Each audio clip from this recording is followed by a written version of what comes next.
Hello and welcome to the Raptors Show, powered by DoorDash on Sportsnet 590 The Fan. I'm your host, Will Lou. Reminder, we are streaming live on Sportsnet's YouTube channel Monday and also airing live on Sportsnet 360 Monday to Friday between 2 and 3 p.m.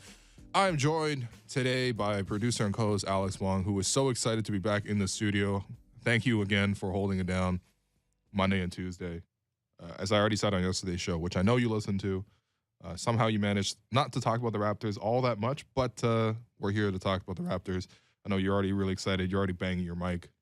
Yeah. You know, I never knew I wanted basketball back so bad until this week. You know, I was always excited when the Raptors took time off. And, you know, we always said this is my time to shine. But I'm glad the Raptors are back. Yeah. 6 games in 8 nights coming up. God. Are you ready to do all these reaction podcasts? Yeah, I'm looking forward to it. It's definitely a heavier lift when they play, but there's going to be a lot more to talk about, which includes the fact that OG Anunoby, unfortunately, as the Raptors announced today, which the Raptors just have a habit of doing this, just like, oh yeah, by the way, a longish term injury just happened, and they just announced today that OG has a fracture in his finger, in his ring finger, in the shooting hand, in his right hand. And they didn't say a timeline. They'll probably do more evaluations. But if you fracture your finger, and I've fractured my finger like 3 or 4 times in my life, it's probably going to take you at least a month. Yeah, I wasn't playing pro basketball. Yeah, that's going to be tough because there's only about 6-7 weeks left in the regular season. And we're also going to talk a little bit about the upcoming schedule and where the Raptors are because it's a very bunched up Eastern Conference. But yeah, let's talk about this injury. You did some investigating. So a lot of Raptors players have been just getting hurt in practice. Yeah, well, I mean, look, so OG's been playing, right? He played every game up until the All-Star break. In terms of like, there was no like, he had the hip pointer, which he missed time, but he was playing consistently. And today, when the Raptors posted some pictures from just their Raptors Twitter account, maybe on IG as well, but they had OG Anunoby and him holding a ball like ready to shoot. So his right ring finger as well. He was at the practice or wherever it was, but I know for sure that was practice yesterday that they held on Wednesday in Charlotte. The team has sort of regrouped there. Actually, yesterday was Thursday. Wow. Okay. Anyway, so yeah, whatever. Come on, get it together, Will Lou. What's going on? They've been regrouping in Charlotte in anticipation of playing the Hornets tonight, Friday. But he was at practice. He was okay-ish to perform, and clearly he's been sort of okay enough to sort of play. Now, of course, this has affected his performance, right? Because, it's also been announced that, okay, so he had actually been dealing with this finger issue for a couple of games leading up to the break. And to be honest, when you look at his shooting percentages, I think that's a very credible reason as to why some of his shooting numbers are off. And also, salute to Emma J. Brown on Twitter, one of the premier, actually probably the leading OG propagandist. Yeah, Raptors fan, enthusiast, Getty Images expert, and also investigative reporter. Yes, absolutely. And she noted on February 12th, which was the game the Raptors lost to Denver by 1 point with OG going up for the putback and then Jokic making the block. That game, OG shot 4 of 12. And she noted on Twitter that day that, can someone ask about OG's finger, the shooting hand, right? And I think someone else also mentioned that he was getting it stretched out by the physio. And that OG, obviously it's not mic'd up, but you can kind of see sort of based on what he's saying, if you sort of read his lips, and he couldn't really feel it. So in any case, this is an injury that he's been dealing with up until now, and I guess at practice yesterday, he probably went through it or whatever, but they did some more scans, and then they revealed this small fracture. Ultimately, it's going to be very hard to replace OG. I think, the fact that the Raptors just don't have that many shooters, period, this really does hurt. He's also been a pivotal part of the Raptors' second unit revival, which obviously he's not part of the second unit, but OG generally plays a lot with the second unit at the start of the second and fourth quarters. Him and Pascal together as sort of like offensive initiators with that group while everyone else sort of just runs around and gets rebounds and plays defense. It's going to be hard to replace him, and hopefully he's going to come back healthy. But to your point about the practice thing is, if he did aggravate the injury in practice, which is totally possible, this will mean this is the second time in 3 months that OG Anunoby has hurt himself as part of a practice, right? Obviously, these guys play all the time. They train all the time. So it's not just one thing happens and then this injury happens, right? But November 18th, the team announces OG Anunoby has suffered a hip pointer, and he's going to miss 4 weeks, which is exactly how much time he ended up missing. That was due to something that happened in practice. Before that, Yuta Watanabe strained his calf early in practice in October, which is just like, there's no reason why you should have 3 injuries in practice that have all basically kept the guy out for a month. And we don't know how long OG will miss, but realistically, we should anticipate it's going to be a few weeks. Yeah, but some of that practice stuff, I get it, but you wouldn't chalk that up to just being a little fluky too, just unlucky. Yeah, no, for sure. But there is a pattern, is what you're saying. Yeah, don't practice so hard. Yeah. Okay. Good takeaway. No, I think, obviously we're not doctors, unfortunately. Yeah, unfortunately. No, I love that that's both our instant reactions. No, I know. This is triggering for me. A lot of memories flooding back right now. Yes, I love disappointed faces in the family. Going to university for life sciences. Yeah. I was going to become a life scientist. Oh, man. Yeah. Yeah. I was going to become an accountant, and then I did. Yeah. Oh, that's right. Yeah. Shouts to TurboTax. You'll hit me up next time. Oh, okay. But we're you're on the list, bro. I saw the list. We're going to get an official update later on. But the Raptors are very vague with their updates. Oh, of course. He will be reevaluated in like 2 weeks or something like that. Yeah, I mean, again, it's a finger fracture, man. I mean, a lot of people have suffered injured fingers before. That thing hurts for a long time. Yeah, I think I fractured my finger last week a little bit too, giving up 6 goals. But no excuses at the men's soccer league. Oh, yeah. Okay, so OG's going to be out, let's say, quote unquote, foreseeable future. Who do you think is moving into the starting lineup? Kem Birch? I think so, yeah. I think, look, the Raptors have wanted to get a center back into the starting lineup, and they kind of try to do that anyway. Even when they have all their guys available, you notice that they'll make early subs, right? Usually Scotty's the first guy that comes out, but they usually bring a center back into the fold like quite early in the game. They play most of the game with a center, and then they also start and finish games without one. Now they kind of can just do that consistently throughout. And I would think Kem is your guy, but honestly, Precious Thaddeus Young? The options are basically, you can go with Thad Young, which is sort of like a more like-for-like positionally, right? Thad does not shoot the 3 nearly as well as OG. It's not even close. OG is shooting, 7 threes a game this season? Let me just quickly pull that up. Yeah, OG Anunoby is shooting 6.8 threes per game this season. Only shooting at 35%. Obviously, it's not as high as it was the last 2 years, although he's trying to increase his volume there. But still, ultimately, that's a guy that can give you some spacing, some outside shooting. Thaddeus Young is a guy, even in a good year for him, 3 threes a game, attempts, I'm not even talking about makes, would be pretty good for him. So you're not going to replace that portion, but you do have the same kind of defensive switchability and a little bit more playmaking, I would argue. But I think ultimately, they're going to use this opportunity to sort of introduce the center into the starting group. And generally speaking, when Kem's healthy, they usually go to Kem.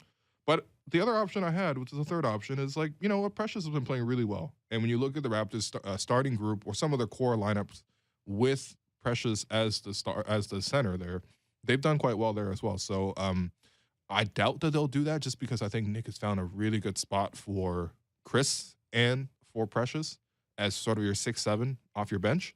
And I think he won't necessarily want to shuffle that rotation. If you put him in the starting lineup, you're going to really have to redraw everything. So the easier solution is probably to start Kem.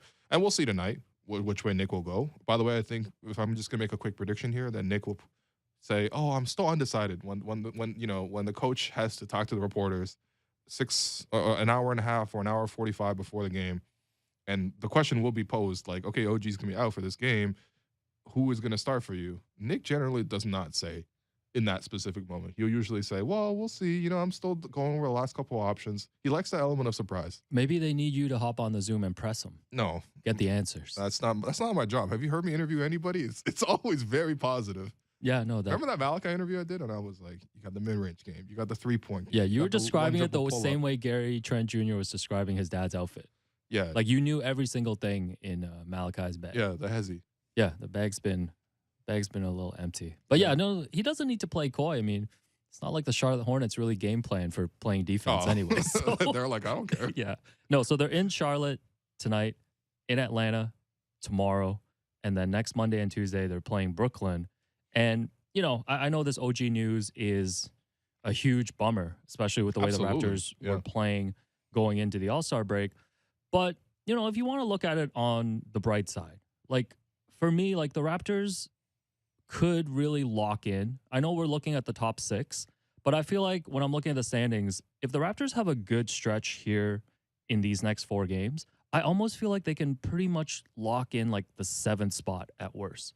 Because the way I'm looking at the standings right now, Charlotte and Atlanta are in 9-10, and I'm looking at the loss column. The Raptors are 6 up on them in the loss column. And there's only like 25 games left. Yeah. So for as much as we talk about, so we know that Brooklyn is in 8th, and they lost again last night to Boston. Yep. I checked their schedule. They're playing Milwaukee tomorrow on the road. They still don't have KD back. Ben Simmons is still ramping up. Yep. And I guess Kyrie will be available because it's a road game. But say they lose that one, because you're expecting them to probably lose in Milwaukee. Yeah. That puts them, like, assuming the Raptors, let's just assume the Raptors win, that'll put them like 5 back in the loss column. Yeah. All I'm saying is if the Raptors sweep the Nets next week, which I don't think is out of the realm of possibility. It's not. Based on especially the way they've been hurt. Yeah. They could be like 6 or 7 games up in the loss column on the Nets with about 20 games left. And even if KD's going to come back and Ben Simmons is going to come back, that's still a lot of ground to make up in 20 games. Yeah, no, I agree. No, I mean, look, it's the timing of it is not necessarily terrible in terms of when you would want to pick a guy to be out. For OG, though, I do feel bad for him because he just has a terrible luck with injuries. No, right? it's been throughout his Raptors career. win the championship. Yeah. On the eve of that, he has an appendectomy emergency that took him out for the entirety of the championship run. Can you imagine having OG? They could have used him definitely in that Philly series. Yep. Milwaukee. I mean, all of the series, to be honest. Yeah, I know. Would they have swept the Warriors? You want to do 20 minutes on that? All right, bro. Okay. I'm not gonna get on my Draymond, but I already talked about how the Raptors won like 24 of the quarters or whatever. I love when we start counting the finals by quarters. I'm just saying, man. No, we crushed them. Yeah, we crushed them. Yeah. Okay. Anyways. Yeah. So anyway, look, get well soon, OG. We'll see who the starter is going to be to replace him. I do think though, like the Raptors actually did have some pretty good depth in this position right now. Not in terms of the shooting. No one will replace OG's two-way play specifically with everything that he does, especially when he's right, because we know what OG can do when he's right? But at the same time, they do have a fair amount of depth in the forward positions. Turns out one of the luxuries of having a team that's all 6'8", 6'9" guys with 7-foot wingspans is that if you lose one of them, you have like 10 more to step up. And yeah, whether it's going to be Thad Young, whether they start one of their centers and they push more guys in, like I think they'll be okay. So just for OG though, personally, I hope he's, able to heal up. I know this is going to be this was supposed to be a huge year for him. It hasn't like fully been that throughout, but as long as he gets right and gets ready for the playoffs, I think I'm ultimately okay with that, and I think he will be as well. But I just feel bad for him. His timing his luck has been pretty bad. No, for sure. I think this just puts more of an emphasis on a guy like Gary Trent Jr. as well.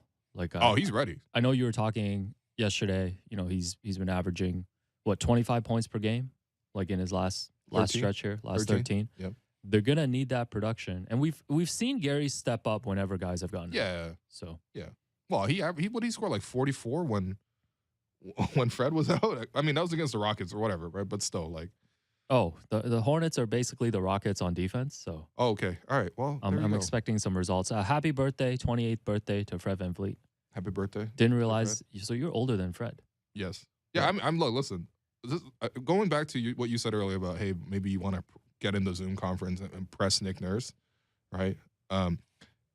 Last year, when the Raptors were not doing well in Tampa, I hopped on a Zoom, visiting our practice or something, and I just asked Fred, like, Fred, why do you have so much wisdom? Like, why do you sound like an old head for someone who's like still only 26 at the time? And whatever. He gave actually a pretty good answer to that, right? But he's just like, I've had a lot of life experiences, kind of grew up really quick in his life or whatever, right? But that's the level of like pressing that I'm going to be doing. So Okay. Yeah. So anyway, happy birthday to Fred, the oldest 28-year-old since me. No, definitely. Both of you have a lot of wisdom. He said he's still not 100%, but did have rehab sessions on his post All-Star vacation and expects to go. What do you think that means, by the way? You think he ran on the beach? You think he just like he was in the pool? Did some squats in the pool? Yeah, no. So we're only 50 days from the start of the playoffs. Okay. Pretty excited about that. Well, actually less than 50 because the play-in is going to take place a few days before. That's right. That's right. Would you be okay? I feel like the Raptors are going to finish 7th. Sitting here right now, especially with the OG news. Yeah. Feels like the top 6, I don't know. We'll see. It's kind of tough. You know what it is? The Raptors, in terms of their record, are going to look pretty good. The only issue is that there's just so much depth at the top of the conference, especially with Boston now playing like elite basketball. Like legit, they have the best point differential in the Eastern Conference by 1.5 points. Miami's at plus 4.5 points per game. Boston's at plus 5.7. Okay. Now I know like they've been blowing out teams by like a 50 and 100 points or so like that recently. Yes, that of course is an anomaly, but also speaks to how impressive they're playing, right? So, in any case, the Raptors finishing 7th is not going to sound as bad as them finishing 7th. The Raptors, like as we mentioned last week, they'll probably finish like 47, 48 wins. Let's get to 47 wins. Okay. I think that'll be a real successful season for them. Yeah. But it's time. And unfortunately, we'll still be the 7th seed somehow. Yeah, that's not fair. And you get Brooklyn in the play-in game. Yeah. That'll be fun. Will it? Yeah, I don't know about that. Speaking of Brooklyn, gotta touch on your favorite topic. Okay. Because we keep hyping up the Brooklyn Nets game next week. Yeah. Goran Dragic spoke earlier this week as a Brooklyn Net. He was asked about his time in Toronto, and he said, quote, "Unfortunately, we couldn't get along in Toronto. They said they wanted to go young. They didn't see me as part of that team. They were really correct towards me. They said, we're going to trade you and do what's best for your career. We agreed that I go home and be with my family and my kids until everything resolved, and it did. And he's got no hard feelings towards the Raptors." So there we go. Yeah, were you watching Nets Celtics yesterday? Celtics washing what was the remnants of the Nets. Yes, I saw Goran on the bench in a white Gucci sweater. Yeah. Okay, that's it. Okay. No, I don't have any more commentary on this. I mean, it's like I get it. Yeah. We got to really. They went different ways. They couldn't really get along. I was like, what does that mean? Actually, couldn't get along. He just like stuck that in there. Couldn't get along. Do you think he'll be an actual contributor in Brooklyn? I mean, he's gonna play. So I was watching Brooklyn play yesterday, and they have a lot of small guards. Obviously, Kyrie, right? No issue with Kyrie. Let's be real. Like, he clearly can play despite his height, obviously, right? 50, 40, 90 guy last year, scoring 27 points per game. I feel like that just gets glossed over how good of a season he had last year, by the way. Kyrie was dominant, okay? Then they have Patty Mills, who has been very good for them, right? Torched the Raptors when the Raptors played them last time. Raptors losing in overtime. He had 30. Then they got Seth Curry, also a very good player, but also small guard. They got Cam Thomas, who is, what they said in the broadcast, averaging like 18 points per game off the bench in the last like 2 weeks or something like that. Right, also small guard. And now they're going to add Goran to the mix? What are you doing? This is like the opposite of the Raptors. Like they can play an all 6'3" and under lineup. Whereas, so. In any case, we'll see if he gets minutes. We'll see if he plays. I'm sure the fans will boo him. And quite honestly, I'm not one of those people who's like, oh, don't boo Goran. It's not okay. Yeah, because you're going to be booing as well. Listen, A, I'll be booing. And B, like, who cares? You paid the ticket. That's part of the game. Yo, bro, you should be booed just for saying, oh, yeah, I don't want to come to the city before you even got there and just said I got higher ambitions. Just that alone, you should get booed. Yeah, it's going to be electric at Scotiabank Arena. But he's going to be booed, like, on the bench, though. Like, Yeah. I feel like we've devoted too much time to Goran, but I did like that 1 5-minute rant you had. You know how we're the most Utah-friendly program? We're the most Goran-unfriendly program. Yeah, when Vivek was saying Utah was having a tough season earlier Why this do you week, have to say that, man? Yeah, I could feel through my earbuds it was hurting your soul. Is that all the Raptors we have? No, we got more, right? Yeah, let's catch up, me and you, man. Okay, because I haven't talked to you for a week, so we actually do need to catch up. So I know you told Blake a little bit about your ski trip yesterday. Yeah, you want more details? But I have many more follow-up questions. Like, how long did you ski each day? So I only actually skied 2 of the days. The first day, got there, skied for about 2 hours, got in a lesson for like 45 minutes of that stretch, was only on the Bunny Hill.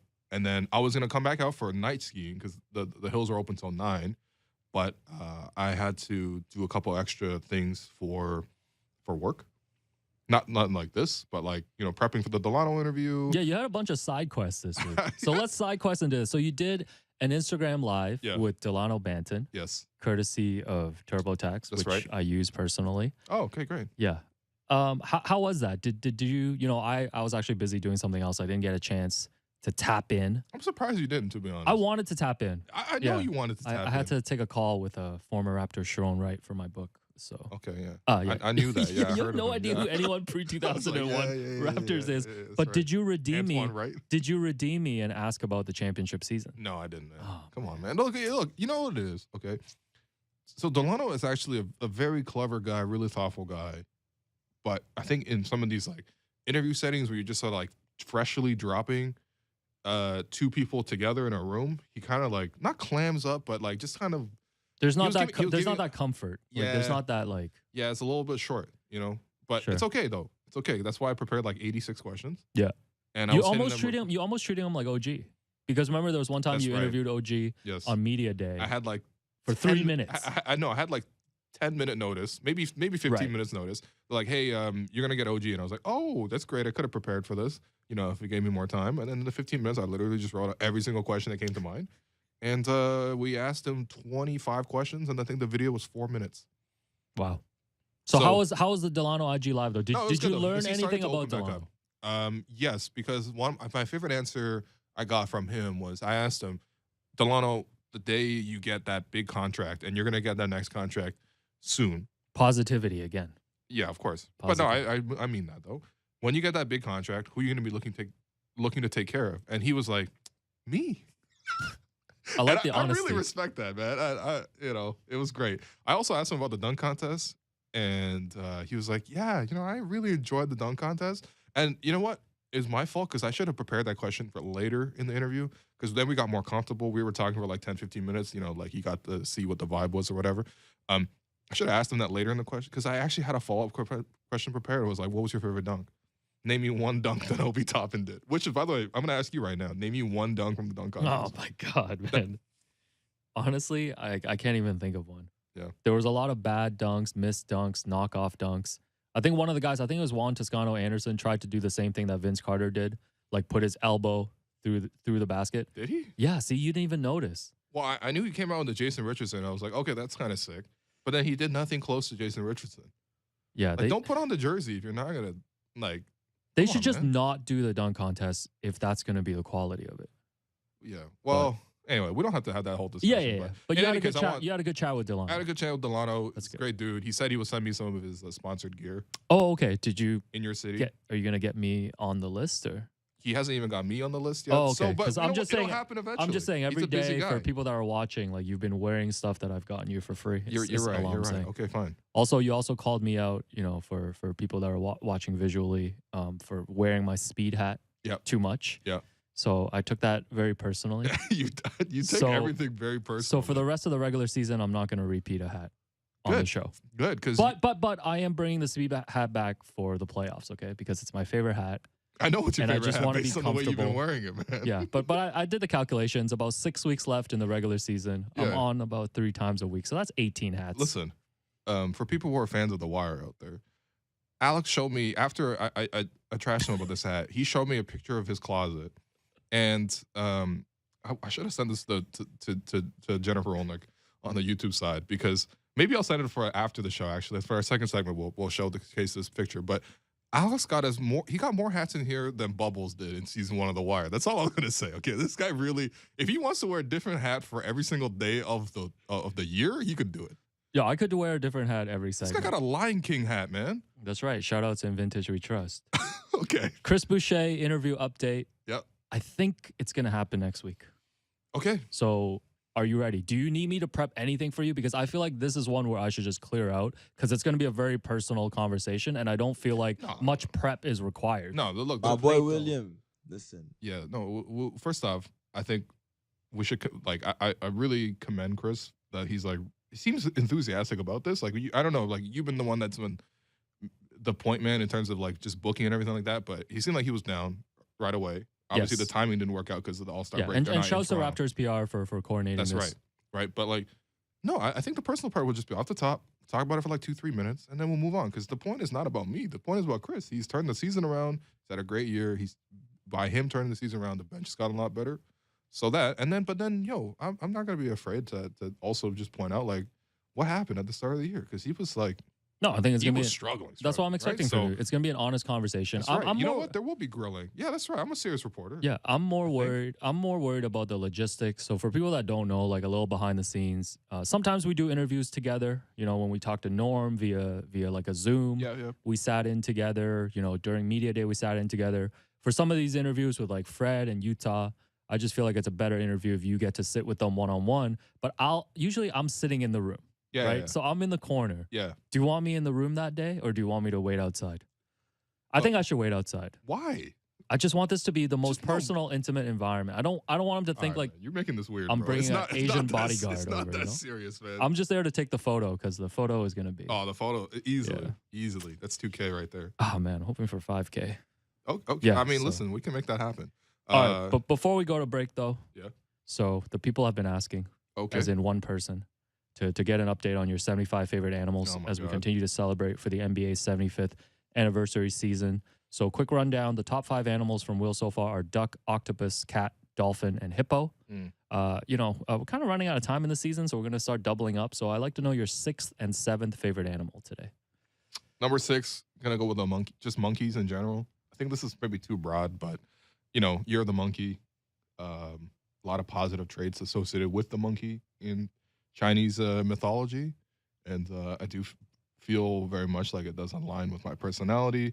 And then number 7, I mean, I don't know, man. There's a lot of sea creatures here. You Okay. know?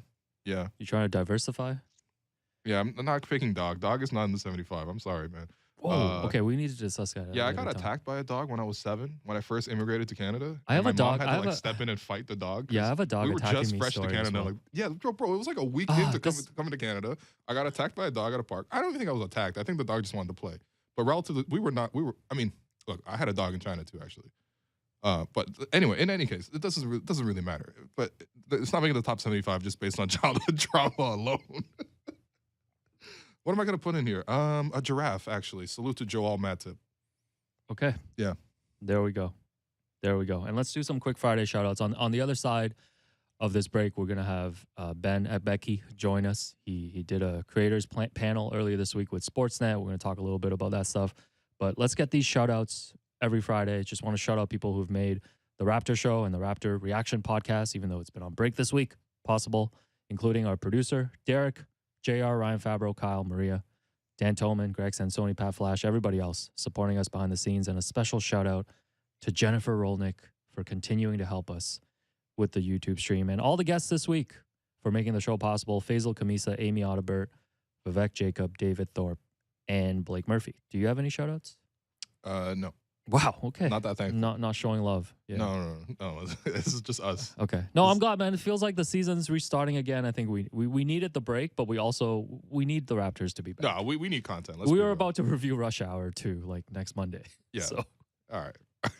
That's a good spot for us to take a break. I'm your host, Will Lou. You've been listening to The Raptor Show, powered by DoorDash on Sportsnet 590, The Fan.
Yeah, what's up, man? Yeah. Your energy's throwing me off today, man. Why, man? I don't know what it is. You're acting like me. It's the extra shot of ginseng I got. You know, it's activating my ancestral roots. Yeah, that's your next booster shot. No, so for the second segment, like I mentioned, Raptors are starting back tonight, and the next 6-7 weeks leading up to the playoffs. The show is going to be pretty packed, filled with basketball talk. Unless you go skiing again, and then I got to panic possible. for 2 days. Enjoy it. Okay, yeah, no, I really appreciate the 48 hours. All right, heads Faisal, up. get ready. Yeah, Faisal, who's always not listening, please get ready. No, but I think, especially because we're not going to have a lot of opportunities to dive into some other topics, figure we could use some of this space today to have someone join us and chat about, things that I think you get hit up sometimes, I get hit up sometimes, and I feel like there are people listening who want to know, like, oh, how do I become Will? Maybe how do I become Alex? But just like how to break into this industry and understanding kind of this creative space. And we could offer some insight. And I don't think there's anyone better that we can have joining us in this second segment than video producer, voiceover artist, photographer, one of the most talented people in the Toronto sports and culture space. And also, you two went to school together. That's Ben, right. Benji, Becky. Ben, how are you, man? I'm doing great today. Thanks for having me on the show, guys. Oh, check out the voice, man. And he's so polite to us. What's going on, man? Yeah, well, no. Ben's always polite to me. I don't know what your banter is like. Me and Ben go all the way back, Yeah, what's going on? No, I'm doing good. I was going to say, I think me and Will had different types of connections on the playground, whereas, I think Will can agree. We were probably the two kids with the biggest heads that eventually grew into them. But luckily, the world has accepted us past that now, so... I don't know, man. Yeah, have they, though? By the way, when I was doing that Delano IG live, okay, let's be real. 25% of the comments were check your DMs. Okay. Another 25% was just, yo, this guy's head is like. Yo, I'm not kidding, man. You need to hit up TurboTax because I think you need to pay a head tax. You need to pay tax on your head, man. He's really telling a Chinese guy to say you gotta pay a head tax. Anyways, so unbelievable. Ben, tell the listeners a little bit about yourself. Maybe just a summarized version of how you were able to break into this industry, because you've had your hand in so many Raptors related and general Toronto sports projects, and some of which we're gonna dive into. Love for you to just let the listeners know a little bit about your story and what you do. Yeah, no, thanks for the opportunity to take the floor here now. If I were to summarize it, there's a lot of different ways you can go about it, but generally speaking, I just think it's a really big give or take, just based on the fact that, there's so many different opportunities left, right, you can go with. You have to figure out where you could put your best foot forward and just keep capitalizing on that. Look at your networks, figure out, okay, I'm doing this creative work consistently, but what's going to separate me from the rest? What is my X factor that if somebody were to see it, they're like, wow, this guy's really good at this. And so between all of the work that I've done, I've just started to figure out, okay, where can I really harness my skills the most? Where can I find myself, just being more long-term? Who within my networks can I say, if I ask them for this, they could be able to just give me that initial window I need to get in. And then from there, obviously over deliver, and you become that person that people expect to, serve this quality of work that consistently people come back and say, wow, that was great work, right? Yeah. And one of the things that you did that I was super impressed with was when the Raptors came back for opening night this season, you actually did the voiceover for a montage that played at the arena to reintroduce the Raptors back to Toronto. And I think we have the clip here. So let's play the clip here and listen to this.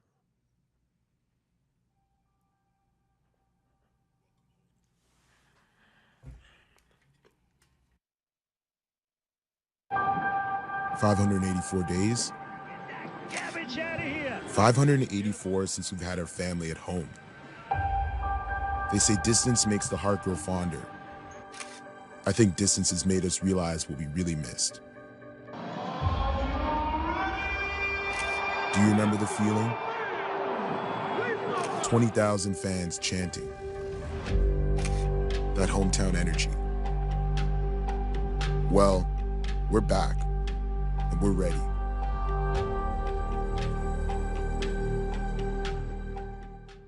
Damn, I got chills. Yeah, well, what do you think about Ben's voiceover performance there, Will? Yeah, I knew he had this potential. I think the French background always added some gravitas. No, Ben, honestly, that was a great.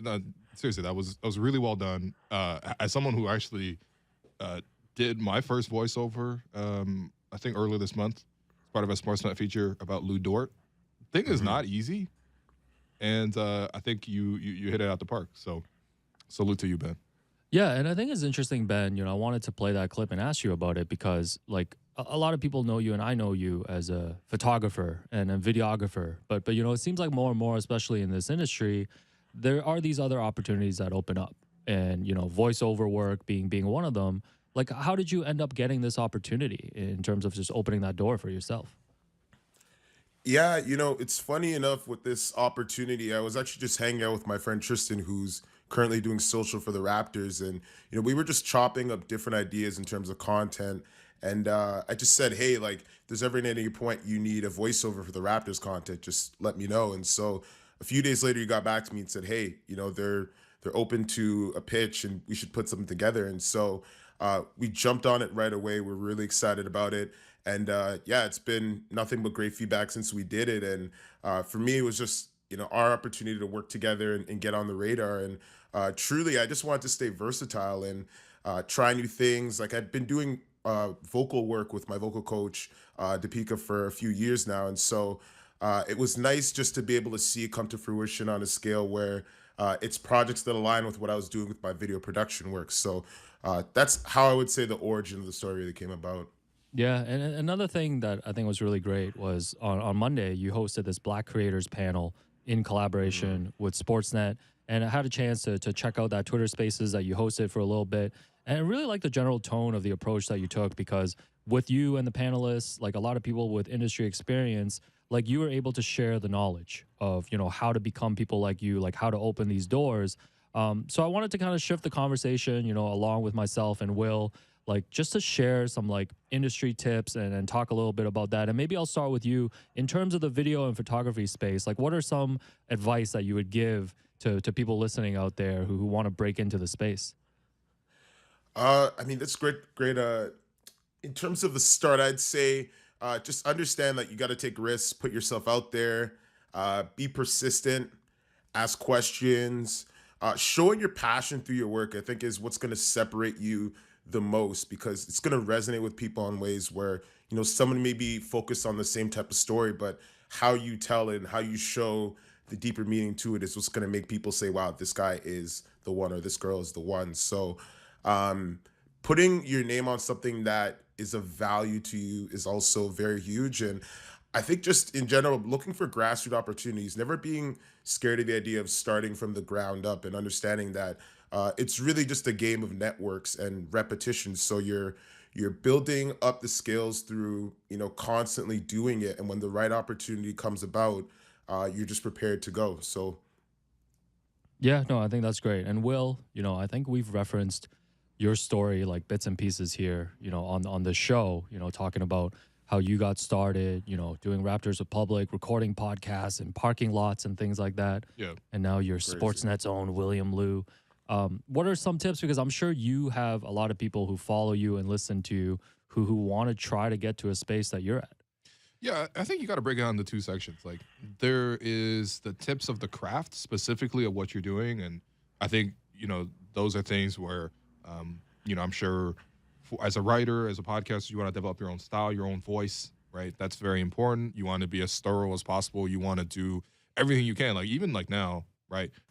We've had the privilege to do and had so much access this year through this show, through Sportsnet, through the relationship with Raptors PR. Like, we've gotten the chance to talk to how many interviews of the century have we done, right? But for every single one of those, like, and this, like, there's so much depth and preparation that's gone into that. Where we were interviewing Justin Champagny, I was watching Justin Champagny interviews on YouTube that had like 15 views, right? But you want to just do everything you can to build the knowledge, especially when you don't have the connections yet, right? For a lot of people trying to break in, that's the hardest part, is building the connections. Even when you're in, the hard part is maintaining and building those connections. So I think there's like, that's my best advice, is just to be as thorough as possible, do as much research, and try to be sympathetic, but also have your own voice. The other part of it is just, okay, there's the craft, but then there's also like how you sort of move and sort of advance in the industry. And realistically, that's when you have to really tap into the interpersonal skills that you have. This is a business that's really built on building relationships with people, knowing the right people, whether that's on the player side in terms of the agents, on the team side, whether it's, front office people, coaches, whatever, but also more importantly, whoever's in your organization, right? Like the people in the business. It turns out it's sports media business, even though it's quite big, number of people in it is quite small, right? And you're going to run into people all the time. And Alex, you and I have had the great luck to work together 3 straight workplaces now. Like I actually don't remember. I didn't even think about that. That's right. Yeah, you remember you worked at the Score. We're 3-peating. That's right. You're my Dwayne Wade. I'm just where are we going next? Nah, you're Dwayne Wade in Cleveland right now, man. Oh, come on, man.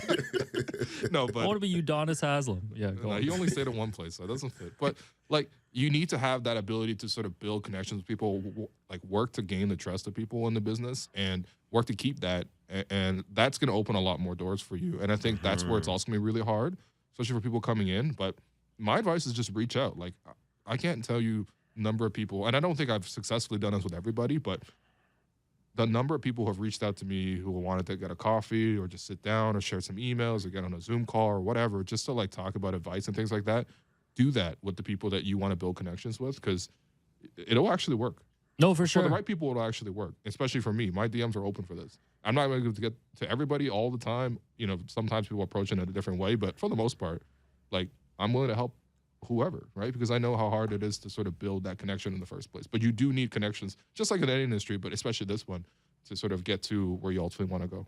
Yeah, no, I think that's a really great point. And like, I'm thinking of a lot of writers who might have reached out to me like a few years ago now, and we still keep in touch regularly, right? Like they still email me, hit me up whenever they have questions and stuff. And it's so important, especially because like sometimes when you want to break into the sports media landscape, it seems very daunting in terms of like, where do I start? Yep. And sometimes even the most basic questions. Like I remember friend of the program, Vivek Jacob, like the first time he came to the arena, like he just didn't know where to go, like for interviews and stuff like that. Right? Yeah, like everybody has that first experience. Yeah.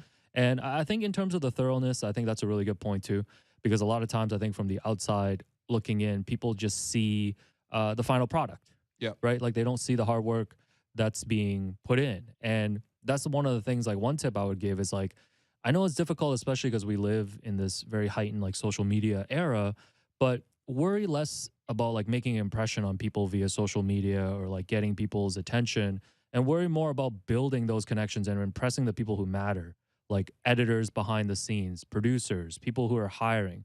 Because one of the things Will talked about is it's a very small industry, especially here in Toronto. Super and people, small. And you people, can't burn bridges at all. Well, yeah, I've burnt a few, but so but you're star talent on this. No, point. no, you sometimes can do what you want. Sometimes you gotta pick your battles, but yeah, like why'd you look into the camera as you said that? Now you got me so. Yeah, that sounds like a threat. You finally got me flustered. No, but I think one of the things is like, because it's such a small industry, people talk. So if you're a hardworking person, people are gonna know. They're going to pass that knowledge on, and that's how the opportunities open up. Like I can think about so many opportunities for myself, and I'm sure for Ben, for you as well, Will. It's like word of mouth just travels, right? Like people see the work. That's true. People see the work ethic and things like that. So I think that stuff is really important too. Ben, do you have anything else you want to add in terms of tips? Yeah, I mean, if I were to add on top of the great points that both of you listed, it's, don't just treat it as a hobby, treat it as a business when you're in the landscape that I'm in. I feel as if a lot of people are passionate about, the content side, and it's challenging because it's not necessarily an industry that straightforward teaches you, the business skills. And I'm grateful that I worked a sales job years before, so I just carried over the same models, but treat it like a business and you're going to reap the rewards of it. And like Will said, like, those relationships you build while networking, those are everything. So I know people that their work may not speak as well as they are great as a person, but it's like they just put themselves in positions to be able to win. And I think that's the biggest thing, like not necessarily just waiting for it all to fall into your lap, but you being proactive and going out there. I think that's probably what's got me into most, if not almost all my opportunities that I'm in. Like it was never just laid out for me, right? Yeah. Yeah. And you know what? Honestly, I know we're going to move on a little bit, but the other tip I really wanted to mention is just like keep the door open for the next person, and be mindful of like what you're doing, what some of the biases are, especially when you get into the industry. You'll notice, and I don't have to necessarily be explicit about it because it's so obvious, but you'll notice. And look, realistically, the job is of one person, unless you're like in a position of hiring, you're not going to be able to change that much. But who you vouch for, who you recommend, just try to be fair with that. because I think for a lot of people, like, they get overlooked in a way because, as with most hiring and situations that involve this, like, there are real biases that come into it, whether that's gender, whether that's race, whether that's, orientation, everything like that. And I think that it's mindful that, especially for the three of us, like, you get into the door, but then you also try to keep that door open because, like, someone helped to make that door and that opportunity for us. Even if it's largely ourselves, it's also other people who helped us. And you have to try to be fair in everything that you do. Yeah, no, I think that's a really good point. And I think it goes to, too, and I know you had this in your notes, so I'm just going to steal it from you, Will. Which one is this? It's about just, being yourself, too. Is it delete your tweets? No, delete your old tweets? That's one of my notes for myself, actually. It's about just being yourself. Put that in practice. I think a lot of times when we talk about this show, like, I think one of the reasons why maybe people resonate with this is because we've been able to just kind of have our own imprint on the way that we talk about the Raptors or the way that we do a daily radio show, right? And again, that stuff takes a lot of kind of back and forth, and then takes some confidence too to like not follow, maybe what other people are doing. And that's not to say that other people are doing it wrong. It's just that, if you are coming into a creative industry, like, you want to have your own personal touch on the things that you do, whether it's Ben, with the videos, with his photography, and even you, Will, like the way that you cover the Raptors, right? Like, I think it's second nature now for people to expect the 10 things and the reaction podcast. Like, I'd actually be curious to see, like, how did you figure out that format for yourself in terms of this is how I want to cover and talk about the Raptors? Yeah, well, this is also one of my points. It's just don't be afraid to build off of someone's success, right? And, like, like the most popular basketball column is Zach Lowe writing 10 things. And I didn't want to, like, take 10 things specifically, but I was just like, well, this is a format that clearly is digestible, and I'm going to apply it to something like covering a game. And, I think there was also another portion of that, which was just too much. The story's too long, but sort of getting into it, like, originally I wasn't really publishing anywhere, so I was just sort of like having to put something on Twitter in a graphic, and it turns out bullet points really work. And 10 bullet points fits one screenshot quite well. So anyway, there's also all sorts of things, but like, you gotta be smart about the moves that you make. You assess the landscape, see what's missing. Like, for me, for example, the reaction podcast came from a spot where I was like, how is there no Raptors post-game show? Like, no consistent game-to-game post-game show. After I watch a game, all I really want to do is digest what happened, talk about it, think about what might happen next. Like, there's so much space for that. We just watched it together, right? So I was looking at the industry at that time, and I was like, well, I need to sort of make my way here. No one really knows me, but I could see that this is a gap that's missing. I'm going to shoot for that gap. And it turned into a career. Now, of course, it doesn't always work like that, but, you got to be smart about sort of the battles you pick. And also delete your old tweets. Yeah. Every time I search my account, I'm just like, I got to delete 6 things. The one last thing I'll add, and I'll throw it to you, Ben, and then we can wrap up, is, one of the things you mentioned too is about, no one was doing a post-game show, like, you wanted to fill that void. I think a lot of times, maybe as creatives, like, we could be like, I'm pretty self-centered. Like, you think about, your own work and yourself a lot, but, like, when it comes to, like, producing work and putting out work, whether it's, videos, whether it's 10 Things, React Pod, or doing the show, like, you want to think about the audience first. And I do think sometimes there is a disconnect there. In terms of when you are creating stuff, you don't want to be creating stuff just to be self-serving and for yourself. Like, you have to put your shoes in the audience and think about what Raptors fans want, and, like, what's the content that's going to come out. And, like, listen, like, like, I'm not perfect, you're not perfect, but, like, every time I've approached thinking about this show and producing this show, like, that is the number one thing. It's like, how do we service the audience? So I think that's another important thing to keep in mind. Ben, we've got like a minute here for you. Do you have anything else you wanted to add before we wrap up? No, aside from that, just you guys are doing a great job with the show, and all the points you touched on, I think, were spot on, and it's nice that it crosses over between both industries. And I think just the main thing aside from all this is just be true to who you are. It's like you mentioned before, it's like your personality, your distinct thing that makes you unique. You have to own that because people see through it, so you have to just do your best with that. Yeah, so I'm gonna come in on Monday and do some X's and O's with you, Will. Oh, okay. Yeah, all right. no, Well, let's definitely not do that. No, the other thing, Ben, everybody should check out his Sportsnet video that he put out called Honor and Wisdom, the story of Canadian basketball pioneer Tony Sims. It's a story of Tony Sims, who was one of the first university sports players to get a scholarship in the U.S., and it features a lot of great interviews with Dre Chiano, Rowan Bear, lots of other people. So everybody should check that out, Honor and Wisdom. Ben, really appreciate you, man. Hope we get to talk soon and have a wonderful weekend.